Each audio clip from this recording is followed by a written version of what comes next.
Hello and welcome to Hank Games Without Hank. We're back in the Barclays Premier League. We're taking on Sunderland, a team that is quite a bit better than us. They don't have a great reputation, maybe, but they've apparently done some great jobs with transfers in the last few years because they're near the top of the table and they are an 80 on offense. We're just a 71 without other John Green, who of course is injured for 50 days and 50 nights.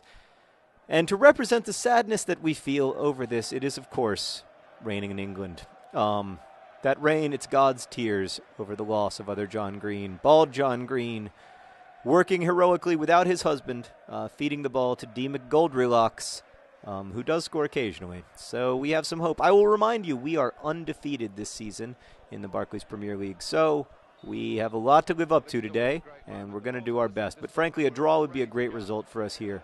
We're just going to try to stay balanced, stay smart, and and get the draw. What? I'm sorry. What are you raising your flag for, sir? Oh, right at the start. It's a goal in the knockout boogle.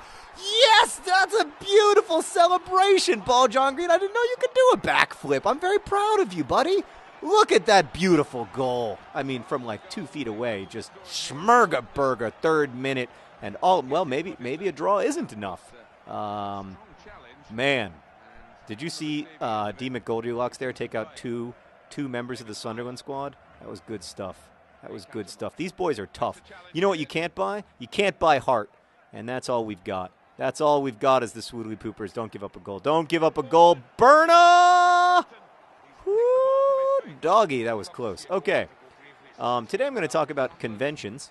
Conventions and conferences I've attended, what kind of cons I like, what kind of cons I don't go to because of anxiety stuff, and all that. A lot of people wanted me to talk about VidCon. VidCon was just recently. It was a great experience. My main thing with VidCon is that it just makes me so proud of my brother. I'm going to say that because he doesn't watch most of the Swoodly Pooper videos. But it is amazing to me that Hank took something, that he had this idea that there should be a YouTube conference. I remember telling him, I said to him, I think it's a medium idea. I always rank his ideas as like bad. Almost all of them I say are bad, and then some are medium, and then a few I think are really good. Almost inevitably, the ones that I think are good are medium, and the ones that I think are bad or medium are good. So I'm basically never trust my advice in this life. But I remember telling him it would be a ton of work, and it is a ton of work. There's a whole team of people who work on VidCon, and they work very, very hard. But Hank is still very much the core of that conference, and it just makes me so proud of him to see so many people come to VidCon and to see them have a good time. It's just, how is that not a foul? He's literally hanging on to my shoulder. I gave him a piggyback ride for 40 yards, and the referee didn't blow the whistle? Whatever. Oh, not a good shot. I know what you're trying to do there. You're trying to be fancy, and I appreciate it, but that was not a good shot. So I love going to VidCon because that conference just has a great spirit about it. It's a lot of people who are very excited to be there and excited to see each other. Oh, almost a beautiful goal from D. McGoldrylocks. I don't know. People who went to VidCon, you can comment about this in comments, but my experience of the conference has always been really positive. There's a really good vibe. People want to have fun. They're excited to be there. I think Hank has done a great job of fostering sort of the best parts of the YouTube community. Ball John Green, you've got to get that on net, and making it happen IRL. I really love going to VidCon, and that's good because, of course, I can't not go because it's Hank's conference, and he would be really mad at me if only half of the Vlog Brothers attended. But fortunately, I do genuinely enjoy it. I also really enjoy LeakyCon, a Harry Potter conference. My first LeakyCon was I don't know if it was the first LeakyCon, but the first one I went to was in 2008, and it was the first time I'd ever seen Hank play a song in front of lots and lots of people who really liked his music and knew all the words. And I kind of couldn't believe that there were that Hank could play in front of thousands of people who would sing the words of his songs back to him. And so that was pretty magical. Plus, it was at that first LeakyCon in Boston where I met Esther, which is, arguably one of the most important moments of my recent life. It was such a that was in the days when we really weren't that well known, and I could sort of go to a conference and it wouldn't be about me being at the conference. Like a lot of people recognized me, I guess, but I was dancing and just hanging out and having a good time. Whereas now like when I try to do that, it's just constantly like being asked for pictures and stuff. I don't want to sound ungrateful at all because I'm not, but it's just a very different experience. Like I could never go to a conference like LeakyCon these days and meet someone like Esther and have a chance to hang out with her the way I did in 2008, because it's just not possible. Like there's just too many nice people, which is a good problem to have and one that I'm grateful for. But, it's definitely a very different experience now than it was in 2008 when, I could just hang out and kind of like go to the conference and go to panels and go to the concerts and the programming and stuff and not have to worry about getting stopped in the hallway or anything. That said, that's the end of the first half. We had a great goal in the third minute. I mean, look at that cross. It's just there's nothing you can do about it. It's just far post. The keeper gets confused, and then Ricardo Bunsen-Berna makes a fantastic, I'll say, second-degree Berna. By the way, I heard from my assistant coach that Ricardo Bunsen-Berna has dropped another point. He is now only a 65 in terms of skill level, but I'll tell you what, he's still an 80 in my heart, and I'm not ready to make a trade yet.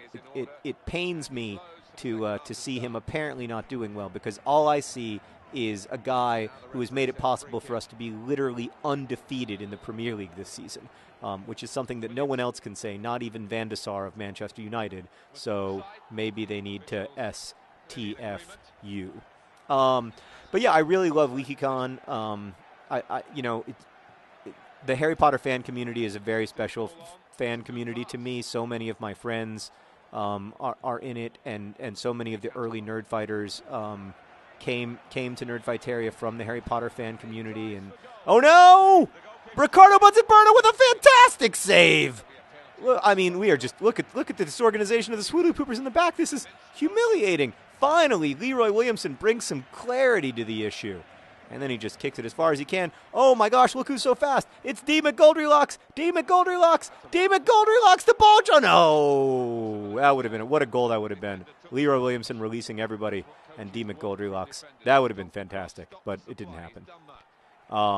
So, yeah, LeakyCon is always one of the highlights of my year. I'm really excited to go to LeakyCon this year. And then I also, I go to a lot of librarian and teacher conferences, and that's super fun for me, because librarians and teachers are kind of my people, I came of age, I guess, going to librarian conferences when I first started writing books, and even before I started writing books, and so I really, I've worked with a lot of librarians over the years, and I really love libraries. I write a lot in libraries and stuff. So it is really fun to go to those conferences. And I get to see a lot of old friends and talk about books with people who read a lot of books, who read a lot of like contemporary young adult fiction, which is always really exciting. It just feels really invigorating to be with those with English teachers and librarians, because they are in some ways, like in my field, they are the experts. They're the people who pick the Prince Award winner and the people who we trust to make summer reading choices and pick out English curricula and stuff. And so it's really, they are the people who I sort of trust above all others to be well read and to read thoughtfully, and so it's really fun to talk about books with them, and that's always a lot of fun.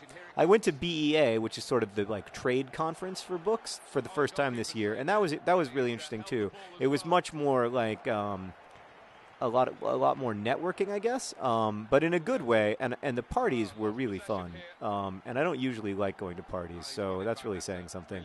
But book nerd parties are somehow a little more manageable than like regular person parties, so yeah.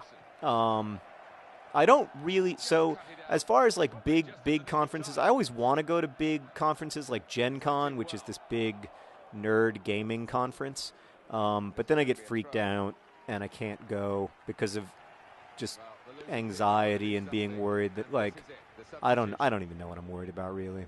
Like, that's the nature of worry. So I've been to Gen Con once, but I got freaked out and I had to leave. And it wasn't because, like, the people weren't nice. I just, it's not their fault that I have anxiety problems. Where else have I been? Most of them are like book nerd conferences, not really like proper nerd conferences. My dad took me to a couple Star Trek things when I was a kid. Those were really fun. In fact, I got to hang out with Will Wheaton at VidCon, and it was really funny because he gave me this big hug, and he said, "It's so nice to meet you," and he was really nice about The Fault in Our Stars. For those of you who don't know, Will Wheaton was on Star Trek: The Next Generation, and then has since become this amazing actor and writer and advocate for everything awesome on the internet. And he's also, what I love most about Will Wheaton is that he is a genuine nerd. And by that I mean that he is an enthusiast. And I love enthusiasts. I love people who are enthusiastic about everything that they do. So Wheaton brews beer, and he's incredibly nerdy and enthusiastic about brewing beer. And he plays tabletop board games, and he's incredibly nerdy and enthusiastic about it. And I just, come on, that's got to be offside. Apparently not, but Ricardo Bunsen-Berna, he was there to help out. But anyway, I met him at VidCon, and we were talking for a while, and then after a few minutes he said, "It's so nice to meet you." And I was like, "Actually, Will Wheaton, this is the 8th time we met." But in all the previous instances, it was in like fan contexts, which isn't really quite, it's not quite the same thing as meeting, because you're having this very specific sort of interaction that's not like, encountering a friend. It's a tiered interaction, and that's part of what makes me so uncomfortable, like just inherently not super comfortable with it and not very good at it. So I apologize to everyone who I've ever sort of like been crappy to in that relationship, but I'm just not good at it. So that's about the extent of my conference history. We are about to win, and we are about to continue our improbable. We did it. Our improbable undefeated season as our opponents kind of grab their knees in shame. Not the most shame I've ever seen out of opponents, but maybe they're just getting it. Look at that ball, John Green raising his hands to the heavens and saying, "For my husband, for my husband." All right, congratulations to the Swoodly Poopers. Best wishes.